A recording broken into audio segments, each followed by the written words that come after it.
What if I told you there are places in America that look nothing like the America you know? I'm talking about towns where the sidewalks crack but never get fixed, where the schools echo with silence, and where the American dream feels like a story from another country.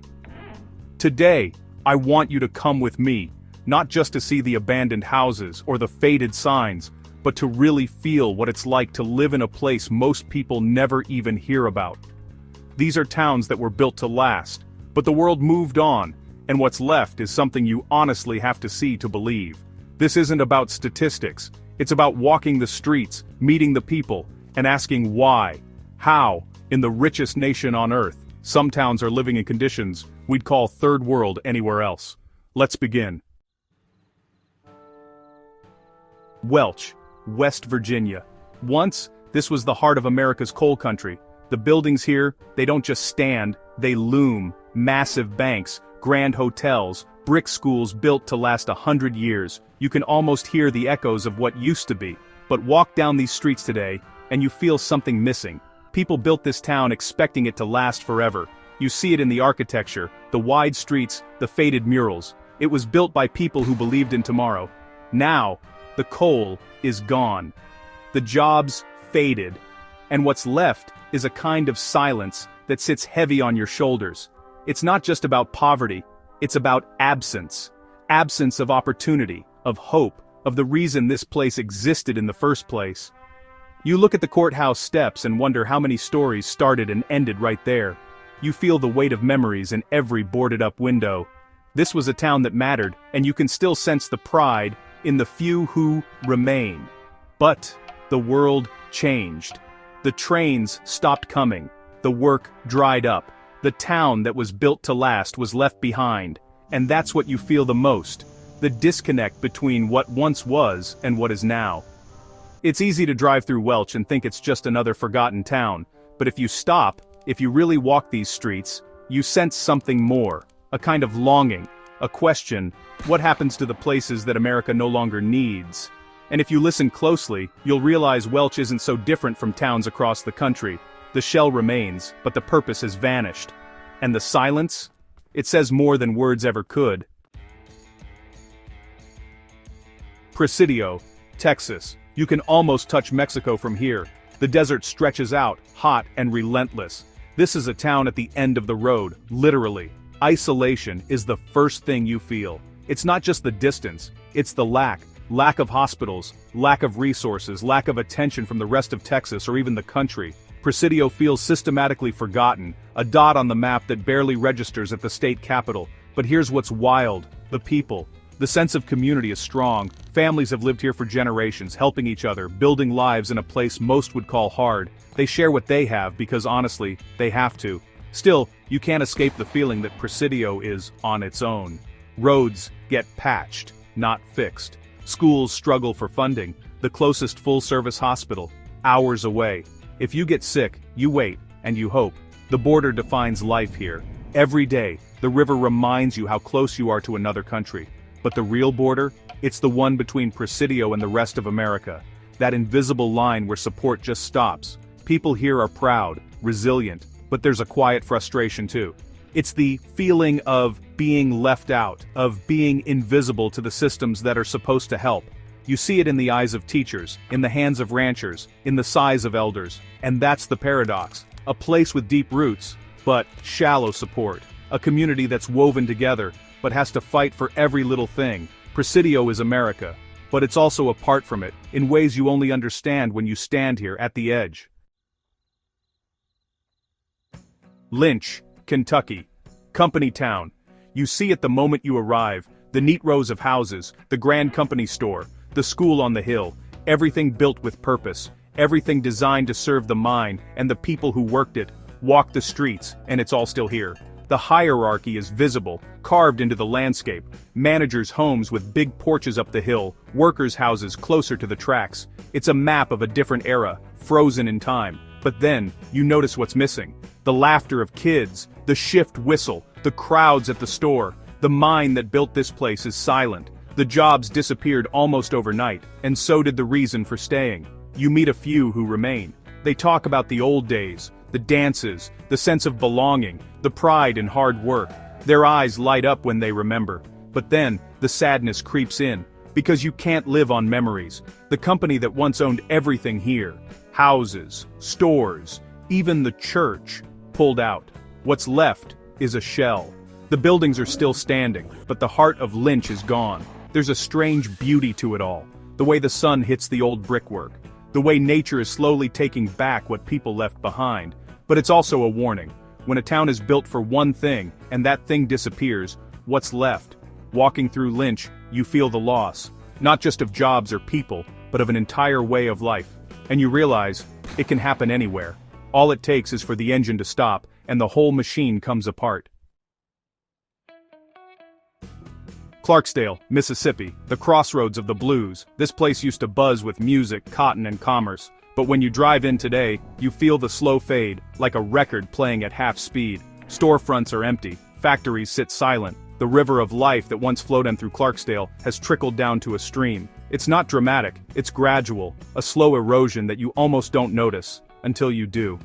People here remember better days. They talk about when jobs were steady, when circuits were crowded, when Saturday night meant something. Now, a lot of those memories are just that, memories. You see efforts to revive things, blues clubs, new murals, local festivals. There's a pulse here, but it's faint. The energy that built Clarksdale is fighting to survive against the weight of decades of decline. And that's what's so strange. In a country with so much, places like this seem impossible. But here they are. Not an exception, but not a pattern. One industry leaves and the whole ecosystem suffers. You meet people who refuse to leave. They talk about pride, about roots, about making it work. But you also hear about the things they don't have. Good jobs. Good schools. Stable healthcare. It's like the safety net has holes big enough to fall right through. Clarksdale isn't gone. Not yet. But you feel the struggle. You see the resilience. And you wonder, how many more towns are quietly fading just out of sight? Menon, North Dakota, the sky goes on forever here. The wind never stops, and in the middle of all this space you suddenly hit a town, or something like a town. Oil is king here. You see trucks, rigs, machinery everywhere. There's money somewhere, but look closer, and you realize the basics are missing. No grocery store, no real clinic, just a handful of trailers, some prefab buildings, and the thump of the oil pumps. It's surreal. In one of the wealthiest states, in the wealthiest country. People are living with almost nothing. No sidewalks, no parks, no community center. Just the bare minimum needed for the oil to flow. You talk to workers. They're here for the money, but not for the long haul. It's just a job, they say. There's no sense of home, no investment, no future. When the wells dry up, Menon could vanish overnight. The roads are rough, services are patchwork. If you want groceries, you drive an hour. If you get sick, you hope for the best. It's a kind of frontier living that feels out of place in 21st century America. But that's the reality. The oil comes first. People are an afterthought. Infrastructure, only if it helps the bottom line. It's a pattern you see again and again. Extraction, then abandonment. Standing in Menon, you can't help but ask, how is this possible? How can there be so much wealth and so little for the people living here? The disconnect is hard to process, but impossible to ignore. And you start to see, the story isn't just about Menon, it's about priorities, and what happens when people become secondary to profit. Gloucester, Mississippi, unincorporated, the kind of place that barely shows up on a map. There are houses here, sure, a church, a gas station, a few scattered businesses, but the sense of community, it's fading. You feel it most in the little things. The school that closed years ago. The store that shut down and never reopened. The way people wave, but with a kind of resignation, like they're holding on, not moving forward. Investment has disappeared, little by little.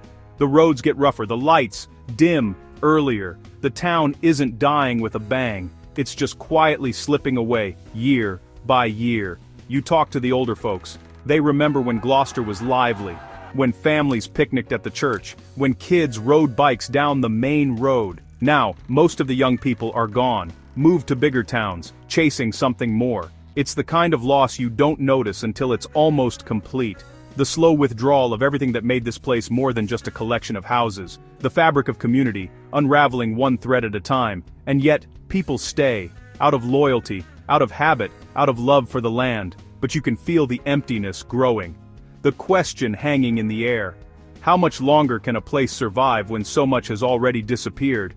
Gloucester isn't unique, it's not a headline, but it's real.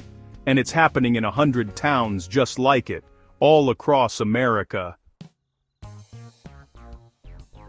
Camden, New Jersey. You can see the skyscrapers of Philadelphia across the river. It should be a city of opportunity, but cross the bridge, and it's like another world. Blocks of boarded-up homes, streets with more potholes than pavement, trash piling up in empty lots. It's shocking how close you can be to so much wealth and still live with so little. Camden's story is not just about poverty, it's about neglect, and the way services seem to stop at the city line. Schools struggle, police are stretched thin, and basics like clean water and safe housing are never guaranteed. But what really shocks you? How normal this has become. Generations have grown up here, knowing nothing else. Kids play among abandoned buildings. Families make do without what most Americans take for granted. You see resilience, absolutely. You see people fighting for their block, their family, their future.